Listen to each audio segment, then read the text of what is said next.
Hello les gars! Hey! Salut! Comment ça va Brandon? Comment ça va monsieur Gros? J'espère que vous allez bien! Ouais, on est au top, très bien. Moi très bien aussi. Aujourd'hui on va suivre la conférence Oppo Reno 6. Vous nous regardez depuis YouTube, donc c'est un récap de toute la conférence. Vous allez voir les meilleurs moments, les meilleures annonces. Les gars, on est prêts? Alors c'est parti! Ils sont chez nous. Ah donc la conférence oui va se dérouler à Paris. Là ils sont actuellement normalement à la fondation Louis Vuitton. Ah la classe. La classe. Exactement. Non, visiblement ils vont s'axer beaucoup sur la photo, vidéo, sur les émotions comme tu disais. Emotion. En fait, si tu vois bien, la gamme Reno, depuis, je sais pas, très peu de temps, peut-être l'année dernière, ils sont axés sur la vidéo. Autant la gamme Find X est axée sur la photo, autant la gamme Reno est axée sur la vidéo. Donc là, ils viennent vraiment chercher, avec la gamme Reno, telle qu'ils nous l'ont montré avant, on va voir s'ils confirment en tout cas, ils viennent chercher les créateurs. Là, c'est le lancement Europe. Donc ça veut dire que l'Europe, on va se le dire, l'Europe entière a les yeux rivés sur Paris. Exactement. Alors qu'est-ce qui se passe? Un peu de climatisation, ça fait toujours du bien, ce qui fait très chaud en ce moment. Merci beaucoup Oppo. C'est du Oppo Glow en fait, cette texture que vous avez au dos. Alors le Oppo Glow, quel bénéfice ça a, Brandon? Anti-trace de doigts. Merci. Déjà, c'est mat.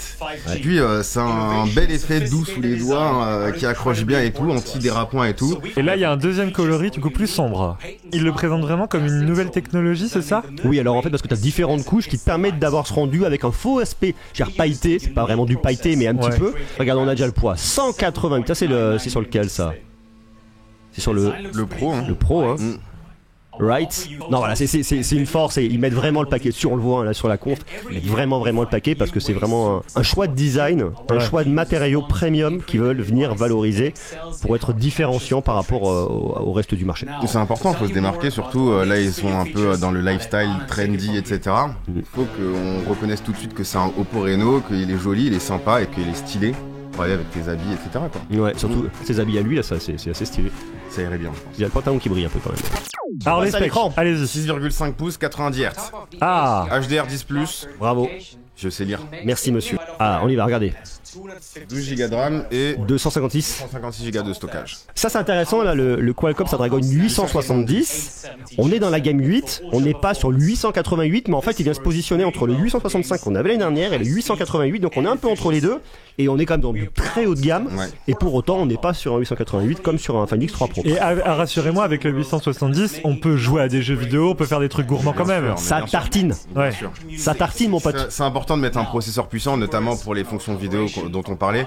Mais sinon, il y a même des processeurs beaucoup moins puissants qui permettent de faire tourner le téléphone parfaitement. Donc là, c'est vraiment pour ce genre d'usage très très très gourmand qu'il faut un gros processeur, quoi. Il y a monsieur de chez Qualcomm qui parle là. C'est Roberto. Bonjour Roberto. Aussi, toi Absolument. Étonné. Le Superbook.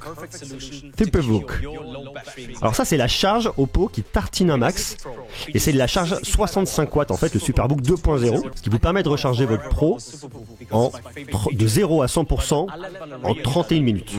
C'est incroyable. Et pour autant c'est de la charge basse tension, ce qui fait qu'on vient pas agresser, on vient pas stresser la batterie du téléphone. Elle est séparée en deux, ouais. Justement pour éviter ce gros stress comme tu dis. Il y a des capteurs de température, etc.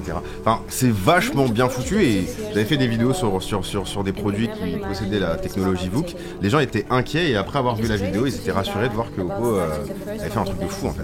Un truc malade, quoi. Dans la journée, tu pars avec pas beaucoup de batterie, tu le branches vite fait au boulot, 10 minutes, fou, hop, c'est bon. Banco mon Tintin, t'es parti. Et tu peux partir faire du skate après.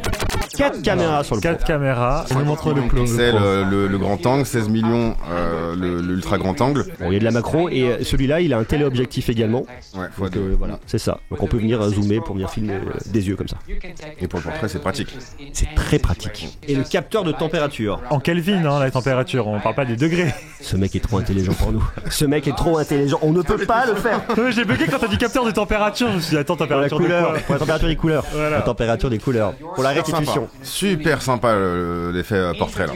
Super sympa. Et bien foutu parce qu'on a vu ça il y a quelques années, le découpage c'était pas ouf. On-off, tu vois, tu l'as en vidéo, hein, c'est ça en fait qui est intéressant. On dirait que les couleurs ça pop un peu plus, tu vois. Donc là il nous parle du mode nuit. Ouais, vidéo de nuit. En fait l'idée, ce qu'ils veulent vous montrer là, c'est la polyvalence. Vous pouvez venir filmer dans toutes les conditions, avec le mode portrait, son mode portrait, de jour, de nuit, et une fois de plus, et on le voit tout de suite, hein, ils vous montrent pas de la photo, ils vous montrent de la vidéo, donc ça confirme vraiment ce dont on parlait tout à l'heure, voilà, le positionnement vraiment axé sur la vidéo, sur cette gamme. Ouais. Alors ça c'est intéressant, le focus tracking c'est la reconnaissance de la personne et ça va le suivre pour avoir toujours le point sur la personne. Which gave us the necessary flexibility during this production. Due to the size of our camera, we were able to try 32 mégapixels en selfie, ok. Ok, on voit vraiment qu'ils ont créé un petit rig pour la caméra, comme pour une caméra professionnelle, mais avec un repos.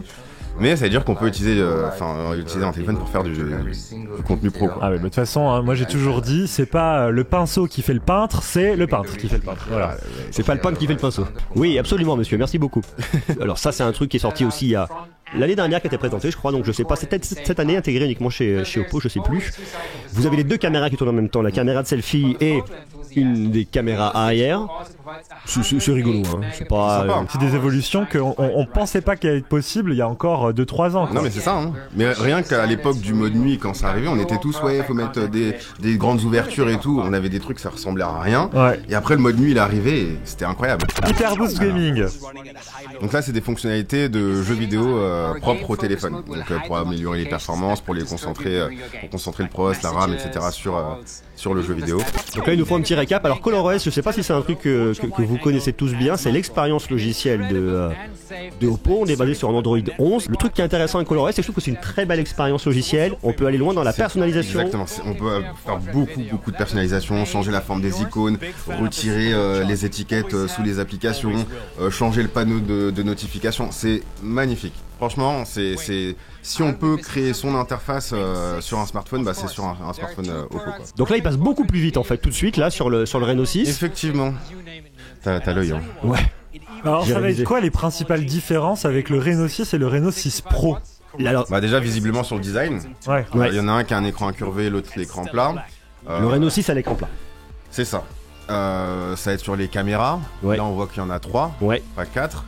On a un capteur principal de 64 mégapixels et on n'a pas l'IMX 766. Celui-là je l'ai pas testé, tu vois, par exemple. Ouais. Et on a un 64 mégapixels. On n'a pas de téléobjectif, donc on a le grand angle, l'ultra grand angle et la macro en 2 mégapixels. La performance va être différente. On a de la Superbook 2.0 65 watts. Pas, ouais.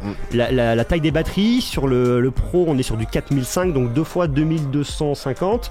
Et sur le 6, on est sur de la 4300 mAh, splitté également en deux parties. Regarde, 499 sur le 6. Le 6 Pro, il est un peu plus cher.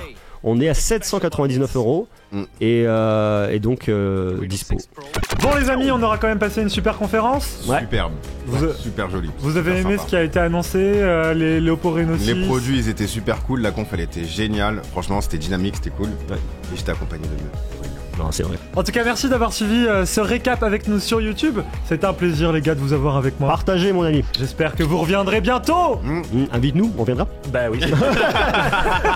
Il suffit que de ça, finalement. Bon, allez, suivez-nous sur les réseaux sociaux, que ce soit sur Twitch, Instagram, Facebook, Twitter et j'en passe. Vive la technologie. Merci. Au revoir. Et à bientôt. À bientôt. Ciao tout le monde. Ciao.